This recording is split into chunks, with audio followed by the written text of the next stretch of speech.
¿Qué tal, profesor? Nosotros somos el equipo 5 para la materia de lenguajes y autómatas 2. Estamos compuestos por Campos Caracheo, Adán Javier, Núñez Pérez, José Julián, Flores Galván, Octavio y un servidor Escoto Mosqueda, Raimundo Iván. En este video vamos a tratar los temas 4.1, 4.2, 4.3 y 4.4.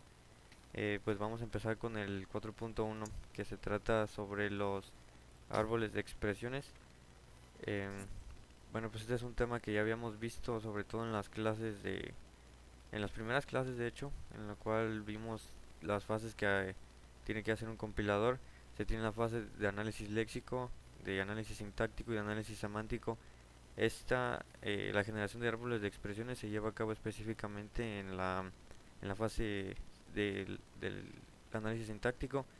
Y pues lo que es un árbol es prácticamente una estructura de datos en la que los nodos son las operandos, podrían ser, por ejemplo, si es un árbol sintáctico de una expresión aritmética, las raíces serían pues los operandos, en este caso los operadores, perdón, y las hojas de esos nodos serían los operandos. Bueno, ese es un tipo de expresión que es la expresión aritmética, pero pues también se pueden hacer todo tipo de expresiones, como por ejemplo también las lógicas, en las cuales se tratan operaciones que son de verdadero y falso, y se comparan o si se asignan cosas a por ejemplo, un identificador, y si luego se comparan en un condicional, pues em, se puede generar la sintaxis en un árbol de la expresión. También tenemos que estos árboles de expresiones se pueden utilizar o digamos se pueden extrapolar a otras áreas de la computación, no necesariamente a solo los compiladores. Por ejemplo, se puede representar por ejemplo, el sistema de archivos de un sistema operativo. Se puede representar en forma de un árbol donde la raíz pues sería en este caso la partición primaria del sistema operativo donde está alojado el usuario raíz, y pues de ahí se van desglosando, perdón, más nodos puede ser, por ejemplo, los directorios de cada usuario que esté registrado, que tenga una cuenta en el sistema operativo, de sus archivos o carpetas que él mismo creó, y pues por ejemplo, de la carpeta donde están los binarios, que es donde prácticamente están los ejecutables de los programas que tiene. Bueno, se tienen ciertas consideraciones de diseño para cuando se tienen que crear estos árboles de expresiones. Primero tenemos que toda hoja de un árbol tiene que contener tan solo un operando o un carácter. Eh, Otra de estas consideraciones es que cualquier nodo interior de un árbol contiene solamente un operador, no puede ser un operando, tiene que ser un operador. También la raíz del árbol siempre debe ser un operador y las hojas del árbol siempre deben ser operandos. También tenemos que pues los nodos deben contener operadores, y si un operador tiene mayor prioridad que la raíz, pues entonces se cambia como un hijo.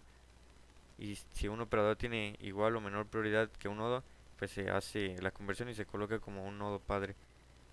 También si un nodo, eh, digamos que un nodo puede contener como hijo otro subárbol que contiene una expresión pequeña. Esto, por ejemplo, se ve en la evaluación de expresiones aritméticas que tienen orden de precedencia, que tienen agrupaciones, por ejemplo, en paréntesis.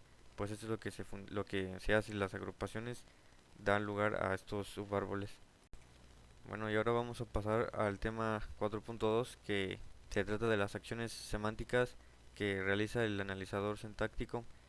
Entonces, bueno, em, pues suena medio raro ver que ah, el analizador sintáctico realice acciones semánticas, pero pues es prácticamente acciones que son, digamos, muy básicas o muy fáciles de hacer, que se pueden reconocer desde el análisis sintáctico y que se hacen precisamente desde este punto para hacer óptimo la compilación.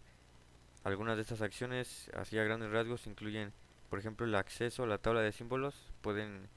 Se puede acceder, el analizador sintáctico puede acceder a esta tabla de símbolos para realizar ciertas acciones como modificar o agregar nuevas entradas a esta tabla. El chequeo de tipos, que ya lo veremos ahorita un poquito más a profundidad más adelante. La generación de código intermedio en lenguajes que soporten metalenguaje, por ejemplo, metaprogramación. Y pues la generación o el reporte de errores. Em, También podemos tener como la construcción de estructuras de datos, como los árboles de sintaxis abstracta, o en sus siglas AST en inglés. La evaluación de expresiones, como ya lo mencioné, pueden ser o bien em, aritméticas o lógicas. Y se tiene también el acceso y la manipulación a las tablas de símbolos, pero ya digamos a un nivel un poquito más profundo.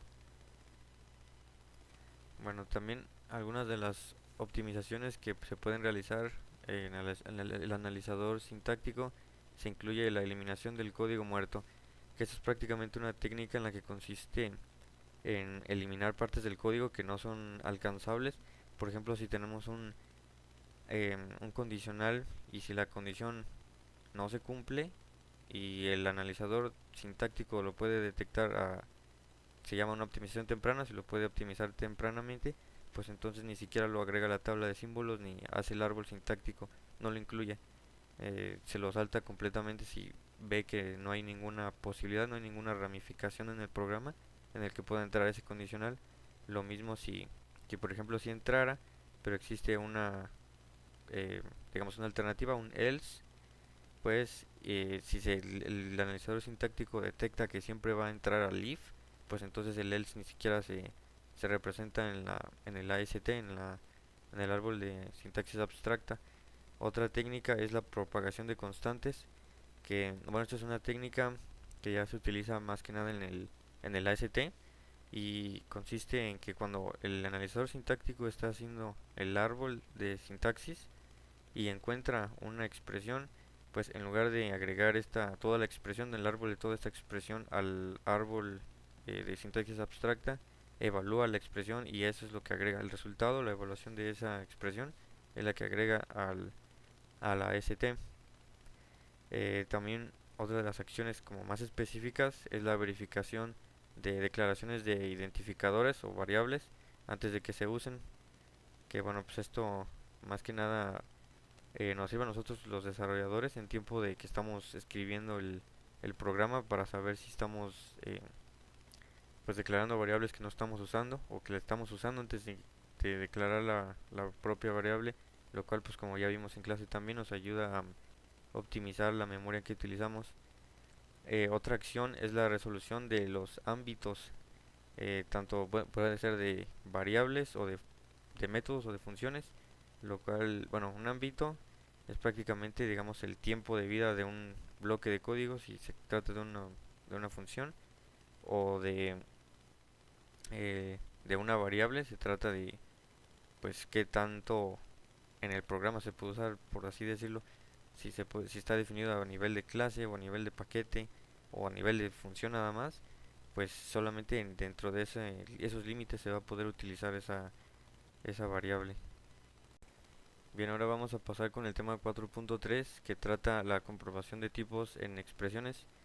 Eh, bueno, pues esta es otra acción como ya lo hemos comentado en este mismo video. Es una acción semántica que realiza el analizador sintáctico y en lo que consiste es prácticamente nada más en comprobar que, por ejemplo, en una asignación, el tipo de dato que se le está asignando a una variable sea correspondiente al tipo de dato con el que fue declarada la variable, o si se está haciendo por ejemplo una comparación, lo que se hace es ver que lo que se le está comparando al valor inicial de una variable es un tipo de dato compatible con el tipo de dato original, por así decirlo.